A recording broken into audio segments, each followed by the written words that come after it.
and I was a member of this Facebook group. And people would post on like a Tuesday afternoon, and just popping out for a couple of hours. Anyone want to go for a ride? I'm like, how does this work?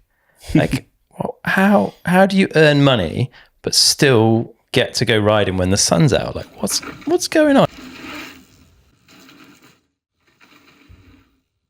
How do you get from here doing race car engineering to starting the Downtime podcast?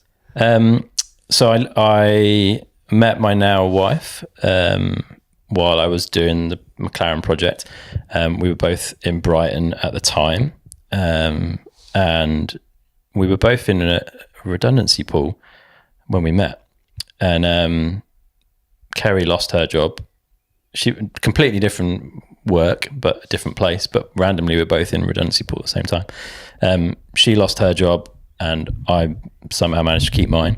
And so she moved up to Leeds in the north of the UK, and random things meant we ended up sort of seeing how this would work, right? I went away riding with some friends, and her parents lived really near where we were riding in North Wales, and she was there for the weekend. So I saw her then, and we were both in London at the same time. So just these things kind of knocked on, and we ended up like giving it a go, and that turned into us, keeping this relationship going remotely for a couple of years. And then the McLaren project finished, and I did a few other bits and pieces at Ricardo, but it was hard after that to find something like, I wasn't with this dream team of people anymore. I was back to like little smaller projects with maybe one or two people, and it wasn't a supercar and all of that, and just wasn't the same. So I was like, well, maybe I should make a move. And a guy called Andy Hamilton, who I worked with when I was at Ford for a bit, had moved to Cummins in Huddersfield, which is near where Kerry was living. And he was like, oh, we've got some openings, like maybe you should apply. So I got a job up there as I think it was a senior project engineer initially, and moved in with Kerry, which was a big step. Neither of us are particularly good at commitment, so that was pretty interesting.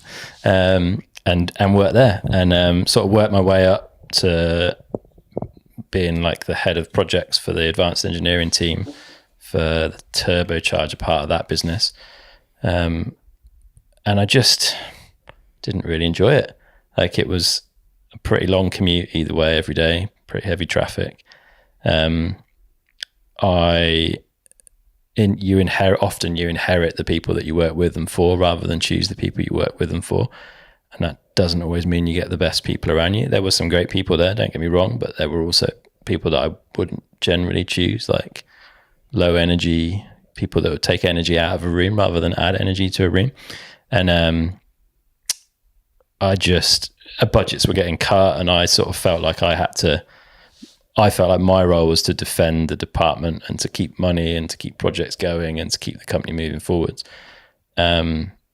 And that was just getting harder and harder. And my job was pretty much just spreadsheet engineering and presenting to management and trying to justify budgets rather than doing anything that I actually enjoyed.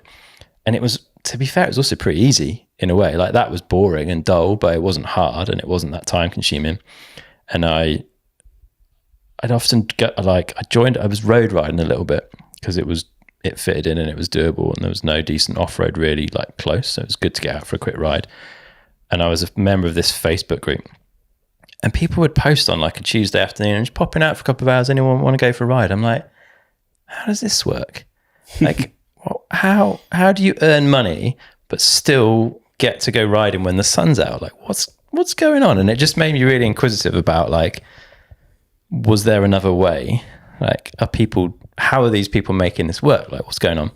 So that got my brain thinking, and I was often sat at my desk staring out the window on sunny days, like with not enough to do really, certainly not enough challenging work to do, and just like, this is killing me. Like, I don't want to be here. I want to go riding. Anyway, long commute, and got into listening to podcasts. And not only did that like open my eyes to some of the other ways of living that don't involve a like 9 to 5 for the man kind of thing, but it also made me realize that at that point there wasn't really anything that was like what I was enjoying listening to in the world of podcasts for mountain biking. So I'd sort of thought, it'd be kind of cool. Like, how hard could that be? Like, it would be good to do something. It doesn't exist. And I felt like you could almost, there was a lot of like, I can't remember what the articles are called, but like basic interviews on mountain bike websites. And I sort of felt like I could write the answers. Like, even though I wasn't anywhere near as embedded in the sport then as I am now, I'm still a massive fan, and, you know, be on the websites every day and reading stuff, especially when work was quiet. And I just felt like I could kind of write the answers. And I was like, there must be more to these people, right? There's stories that we're not hearing. There's a lot of great information. Maybe I should do something. And I chatted to a mate, and he was like, yeah, you should go for it. And then Descent World had started a podcast, I think, Johnny Beckett, and then Vital started their podcast, and Hook It had started, David started doing Hook It podcast. And I was like, oh, have I missed the boat here? Like, is this peak mountain bike podcast? Is there room for another one? Which seems crazy when you think about how many mountain bike podcasts there are now. So I sort of wrote it off for a little bit and moved on, and was like, I still need to work out what I want to do, because it's not this, but I don't know. And then I went to university with Si, who runs Kotick, who you now know well and have collaborated with on the bikes. And another guy called John Firth, who at that point in time was marketing director for O'Neill Clothing. So they supported Minar at that point. I was at a New Year's Eve party at another friend's house, and I was sort of saying, I've been thinking about doing this podcast, but don't think I'm going to. And John was like, I'll get Minar on for you. I was like, okay. And Si was like, I think you need to do this, Chris. Like, I think you need to crack on. He has this, he calls this thing the fuck it button. So like he says he lends people the fuck it button, and you press it and it's like, right, let's just do this. So anyway, I was like, okay, well, can't really turn down Minar as an early guest. So I went home, literally January the 1st, like that evening, probably still a bit hungover, and started working out like, okay, how do we do a podcast? Like, what's the mechanics of it? How do you create an RSS feed? How do you make a website? How do you record it? What do I need? How cheaply can I do it? Because there wasn't money to just throw at a project. The hardest bit initially was guests, actually.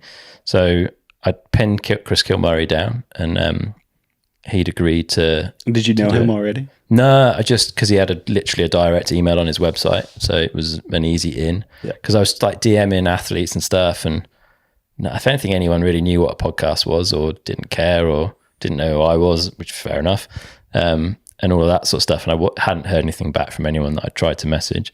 So I was like, right, I need a better, more direct way of contacting Which is funny, people. It doesn't seem that long ago. And it wasn't. It's 2017, early 2017. Yeah. And so I got Kilmurray, and then I'd emailed Martin Whiteley, because again, he has a direct email on his website.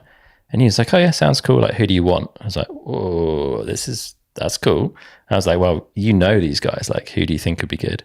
And he mentioned some guy called Nico Mullally and Justin Leov, and put me in touch with you guys. So I think Chris was episode 1, you were episode 2, Justin was early on. Bex Barana, I think she was like sort of almost crowdfunding, I guess, her season back then. So she was fairly easy to access through Facebook. So I got those first few episodes recorded. The first one went out on February the 14th, 2017, as a little Valentine's present to the bike industry. At 3:33 in the morning, because I had to choose a time, and that was the time I was born. So every episode now goes out at 3:33 in the morning, UK time, which is a bit weird. And put it out there, and I think we had like 90 downloads or 92 downloads or something of the Kilmurray episode on the first day, and I was like, am I disappointed? And then I was like, well, imagine putting 94 people in a room. That'd be a pretty busy room. Like, I'm all right with that. That's pretty good. Just kind of got stuck in on that, and like everyone that I had on, I would ask like, who else do you think I should have on? Can you put me in touch? And then May 2017, Fort William World Cup. So I took a couple of days off work, shot up here, got some super cheap, sketchy accommodation in town, and just literally walked around the pits pretty much all weekend, trying to meet as many riders as I could, explain what a podcast was, what I was doing, and try to get people's kind of contact information. And I think that was a bit of a do or die weekend, to be fair. I think had that not happened, I would have run out of guests and it would have choked pretty quickly. But I think being on the ground and I dread to think how many steps I covered that weekend. I think maybe I popped up the hill once, but I literally just Mm-hmm. in the pits, like, right, this needs to work. Let's get on it. Well, that's the type of elbow grease that needs to go into a decision to make a big change like that, and do something else, like going in person and just hustling to make it happen. That's what you need to do, right? Yeah, there was no choice, right? I wanted to make it work, so yeah.